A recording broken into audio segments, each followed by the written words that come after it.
Lekker om weer by julle te kuier vandag en ek het my twee maatjies gebring, Aiba en Danai, en hulle gaan nou 'n bietjie vir julle vertel wat het ons vandag hier geleer.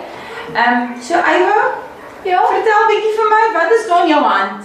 so hierdie is my huis met my ouma, my oupa, my pa, my sussie, my boetie en my beste maatjie.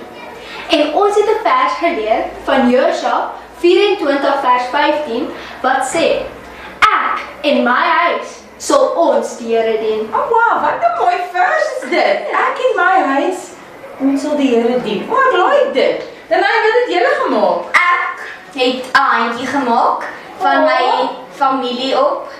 En ek het besluit ek gaan vir elkeen van hulle bid. Ek het my twee oumas hierso op, my oupa, my pappa en my een oom. So elke aand voor ek gaan slaap, gaan ek hom langs my bed sit en dan gaan ek onthou om vir hulle te bid. En vir wat jy vir hulle wil bid, nee? Ja. Oh, dit is so oulik. Ek's mal daaroor. Yes, julle het oulik gedoen. Kyk net hoe mooi is die hare.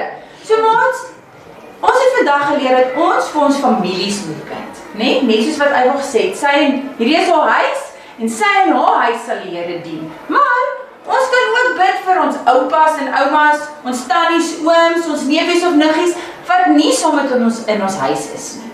En ons kan vir hulle bid vir as hulle dalk hartseer voel, as hulle siek is, of as hulle dalk in die moeilikheid is, kan ons bid en vra dat God hulle kan help dat hulle nie in die moeilikheid kom nie. Maar ek wil gaan vir julle 'n gebed leer wat jy kan bid by die huis wat jou kan help. So, bid saam met my hierdie. Sê: Jesus, gebruik my as 'n lig in my huis. Gee my wysheid. Help my om nie net te reageer nie, maar om eers te bid. Ek verklaar vrede oor my familie. Weet julle hoe belangrik is dit om vrede te verklaar oor 'n familie, né? Dat ons nie die hele tyd moet beklei of skree op mekaar of hard moet praat nie. So, jy bid, ek verklaar vrede oor my familie. In Jesus naam. Amen. Dit is wat julle hierdie week moet gaan bid. En net soos Danai haar hand hier gemaak het, sien julle, hoeveel dae van die week is daar? 5, né?